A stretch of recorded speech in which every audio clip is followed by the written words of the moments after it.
Subscribe करें मेरे YouTube channel को और बेल आइकन दबाना ना भूलिएगा।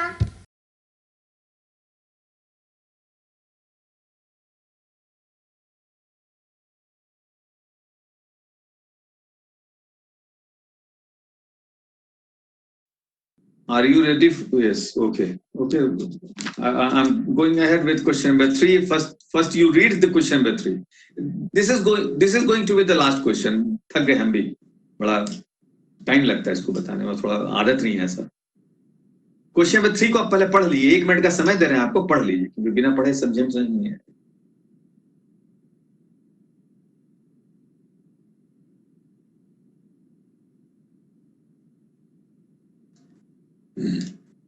हम तो पढ़ लिए, आपको चाहे तो हम समझा सकते हैं।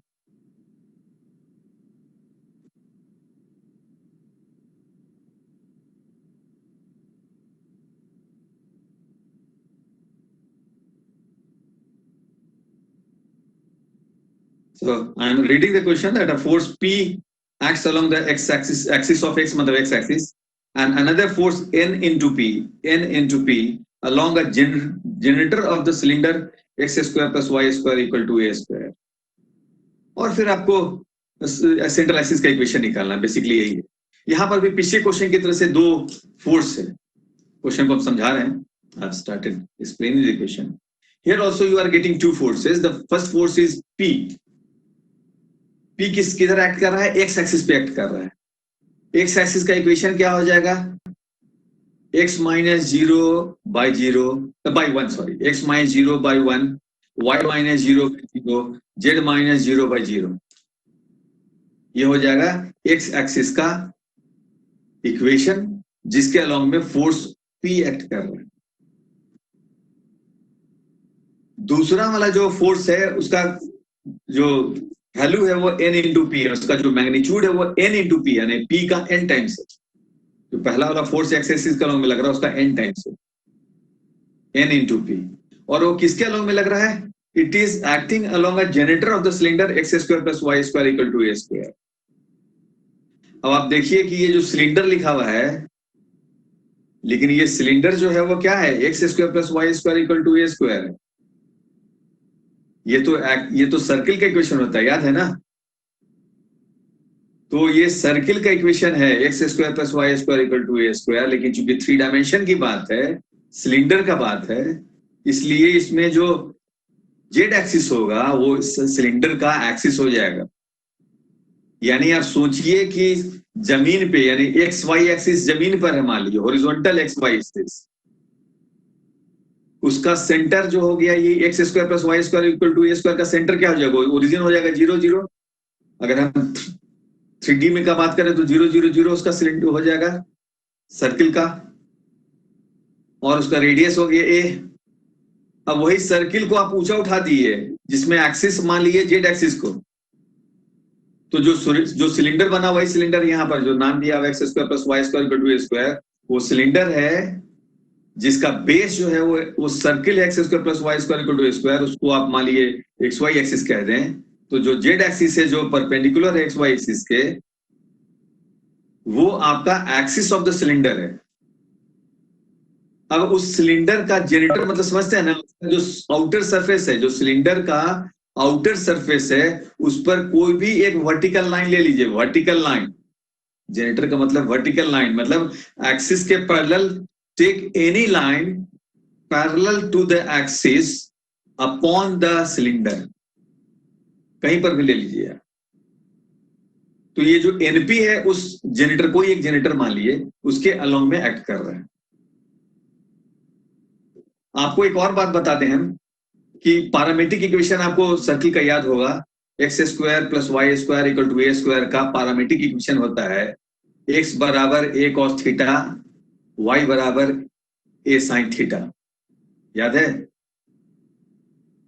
तो पैरामीट्रिक इक्वेशन होगा। और तब आप फिगर आप देख लीजिए, अब आप फिगर बना हुआ है, उसमें फिगर में शायद साफ फिगर जो बना हुआ है, उसमें एक्स और वाई एक्सिस को आप जमीन मान लीजिए, ठीक है, फ्लोर मान लीजिए एक्स वाई एक्सिस को, ठीक है, और जेड एक्सिस परपेंडिकुलर है, दिख रहा है, उसको वर्टिकल मान लीजिए।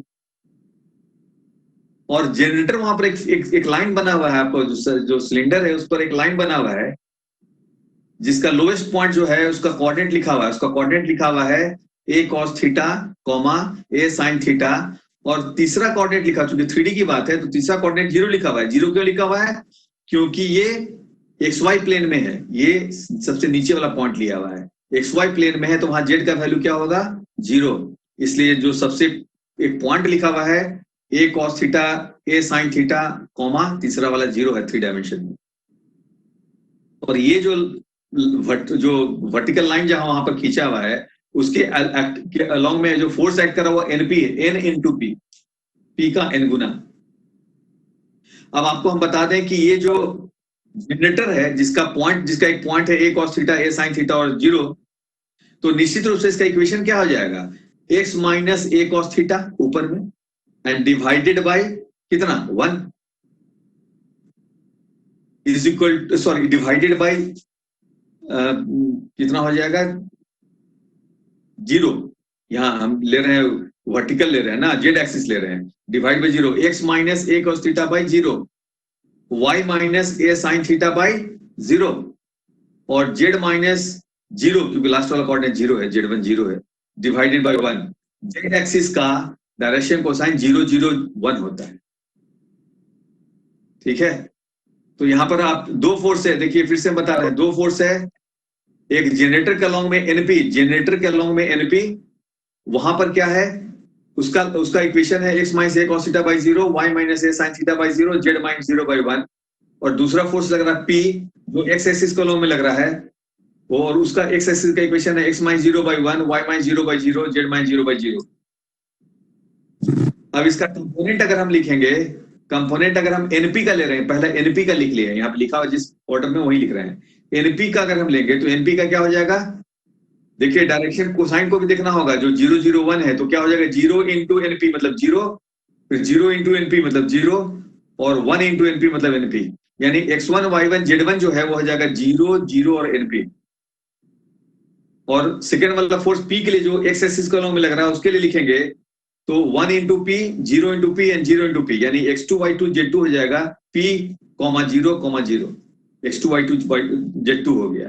अब दो फोर्स है तो x बराबर हो जाएगा x1 प्लस x2, y बराबर y1 प्लस y2, z बराबर z1 प्लस z2। आप कैलकुलेट कर सकते हैं आसानी से, लिखा हुआ यहाँ पर है भी। सिमिलरली आपको अब L1 M1 N1 कैलकुलेट करना है, तरीका पहले से आपको पता है। L1 M1 N1 के लिए I L1 plus J L1 M1 plus N1 लिखेंगे, और जो डिटर्मिनेंट है पहला रो में IG के लिखिए, दूसरे रो में पॉइंट लिखिए जिस पॉइंट से वो पास कर रहा है। तो वो पास किस पॉइंट से कर रहा है? NP वाला, a cos theta a sin theta और 0, तो पहला रो में हो जाएगा a cos theta a sin theta 0, और तीसरे में फोर्स लिखिएगा तो फोर्स क्या हो जाएगा? x1 y1 z1 निकाले हैं 0 0 और NP, वो वैल्यू पुट कीजिए, एक्सपैंड कीजिए तो आप, और IGK के कोफिशिएंट को इक्वेट करके आप L1 M1 N1 निकालिए। सिमिलरली सेम प्रोसेस पहला दूसरा में समझा चुके हैं, यहाँ बताने की जरूरत नहीं है। यहाँ भी L2 M2 N2 निकालिए, फिर L निकालने के लिए क्या कीजिए? L1 प्लस L2 कीजिए, क्योंकि दो ही आपको यहाँ पर फोर्स था तो L1 L2 ही मिलेगा। तो L बराबर L1 प्लस L2, M बराबर M1 प्लस N2, N बराबर N1 प्लस N2 निकालिए। तो आपको छह एलिमेंट आपको हर सवाल में निकालने का जरूरत पड़ रहा है आपको, capital X, capital Y, capital Z और LMN, यानी फोर्स और कपल का मोमेंट जो है उसका कंपोनेंट्स, वो निकालिएगा। फिर इक्वेशन ऑफ सेंट्रल एक्सिस आपको बता चुके हैं, बार बार बता रहे हैं, तो आपको ध्यान में आ गया होगा। उसका इक्वेशन यहाँ लिखा हुआ, इक्वेशन ऑफ सेंट्रल एक्सिस लिखा हुआ है, उसमें आप capital X, capital Y, capital Z का वैल्यू और LMN का वैल्यू पुट करिएगा, और यहाँ पर कैलकुलेशन यहाँ पर किया हुआ है। लास्ट का 2 मेंबर्स को कैलकुलेशन से आपको इक्वेशन नंबर 1 मिल रहा है, और फर्स्ट और थर्ड से ये आपको थोड़ा ध्यान देना पड़ेगा। आप कोई नया क्वेश्चन भी बनाने का, हम क्वेश्चन आप कोई भी किताब ले लीजिए, वहां बनाने की कोशिश कीजिए, आप हमसे भी पूछ सकते हैं। तो फर्स्ट और थर्ड जो लीजिएगा उसे इक्वेशन नंबर 2 मिला। अब इक्वेशन 1 और 2 जो है वो क्या चीज का इक्वेशन है? सरफेस का इक्वेशन है, प्लेन, ये सरफेस का इक्वेशन है या प्लेन का इक्वेशन है, सरफेस का नहीं, प्लेन का, सरफेस तो है ही, प्लेन का। तो इक्वेशन 1 और 2 को आप कंबाइन कीजिएगा तो सेंट्रल एक्सिस का इक्वेशन होगा। अब सेंट्रल एक्सिस जो का इक्वेशन तो निकाल लिए, अब इसमें क्या करना है कि किस सरफेस का जनरेटर है ये सेंट्रल एक्सिस। तो किसका जनरेटर है ये निकालने के लिए हम क्या करेंगे, यहां पर हम जो जनरेटर लिए थे, यहाँ जनरेटर में आप क्या लिए थे, एक और जनरेटर जो लिए थे आप तो अपने मन से कहीं पर भी ले लिए ना, आपको तो पता नहीं है कहां पर है। तो आप अपने मन से जब लिए तो जो जनरेटर यहाँ लिए उसका कोऑर्डिनेट क्या लिखे, ए कॉस थीटा ए साइन थीटा 0। यहाँ थीटा क्या है, अलग अलग थीटा के अलग अलग वैल्यू के लिए वो जो लाइन है जिसके अलोंग में एनपी एक्ट कर रहा है वो तो यहाँ बदलते रहेगा। हम तो एक पर्टिकुलर के लिए लिए, वो दिया हुआ क्वेश्चन में नहीं था तो हम अपने मन से ले लिए। थीटा हम अपने मन से यहाँ ले लिए, थीटा तो वेरिएबल हो सकता है, थीटा को चेंज कराएंगे तो वो जो लाइन है जिसके अलोंग में एनपी फोर्स एक्ट कर रहा है वो उसका पोजीशन बदल जाएगा। तो यही पूछ रहा है कि वो जो आपका सेंट्रल एक्सिस है उसमें जो सरफेस जो जनरेट करेगा वो कौन सा करेगा, तो सरफेस जनरेट करेगा उसके लिए क्या करते हैं, जो लोकस निकालने में भी यही काम करते थे कि जो वेरिएबल है उसको हटा लेते थे। पिछले वाले क्वेश्चन में क्या कहा गया था कि आप उसका अलग पी और क्यू का वैल्यू अगर हम कुछ भी ले लें तो सेंट्रल एक्सिस जो है उसका सरफेस कौन सा जनरेट करेगा, तो वहां पी और क्यू को एलिमिनेट कर दिए।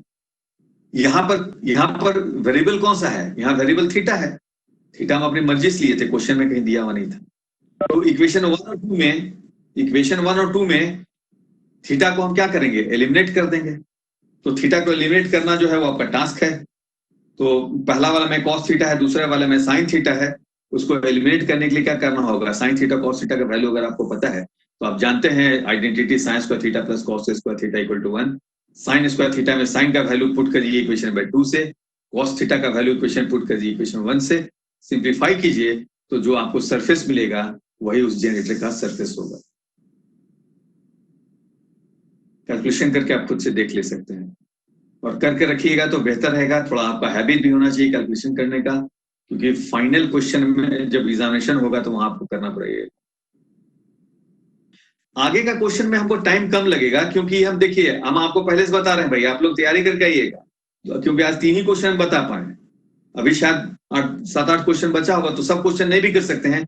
अगर आपको समझ में आ गया तो आप बोल सकते हैं कि आगे बढ़िए दूसरे चैप्टर पे आइए, ठीक है, या कोई पर्टिकुलर क्वेश्चन में कहीं डाउट होगा तो आप पूछ सकते हैं, हम उसको एक्सप्लेन कर सकते हैं।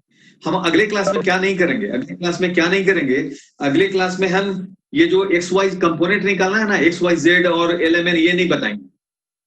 जहां जरूरत होगा वहां बता देंगे, जहां डाउट होगा वहां बता देंगे, अदरवाइज हम समझाएंगे सिर्फ। तो आप सामने रखिएगा और पढ़ करके आइएगा, क्योंकि हमको लगता है कि इतना काफी है। इतना अच्छा से कोई हमको बता देता तो हम अब बाकी सवाल बना ही लें खुद से, और आप लोग भी ऐसे ही बना सकते हैं। और आपके पास भेजा हुआ है, आपके पास और भी किताब हो सकता है, तो आप खुद से भी पढ़िए और आप फीडबैक भी दीजिए। आपको पसंद नहीं आ रहा हो, आपको कोई बदलाव करना हो तो हम टीचर भी स्टूडेंट होता, ध्यान लीजिए, हम लोग को भी नया बात पढ़ाना है। हम लोग एमएससी को नहीं पढ़ाते थे, एमएससी में ऐसे टॉपिक आए हैं जो हम लोग कभी नहीं पढ़े हैं। तो टीचर बहुत सारे स्टूडेंट, आप लोग में से ज्यादा लोग टीचर से तेज होंगे।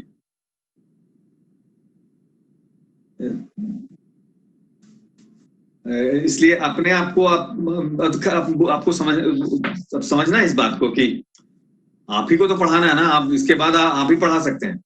आप ये चैप्टर पढ़ लिया, आप किसी दूसरे स्टूडेंट को, जूनियर को स्टूडेंट को पढ़ा सकते हैं, कोई दिक्कत नहीं, आपको समझ में आ जाना चाहिए।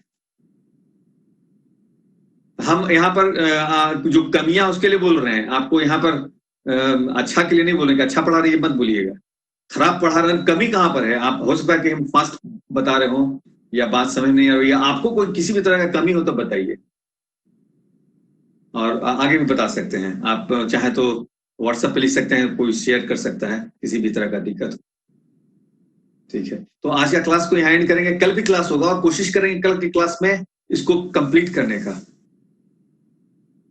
ठीक है। और चाहेंगे कि आप ज्यादा से ज्यादा लोग आइए, क्लास कीजिए, और फायदा हो रहा हो तो हम लोग को खुशी लगता है, समझ में आ रहा है आपको, ठीक है। तो आज का क्लास कंप्लीट करते हैं and thank you very much.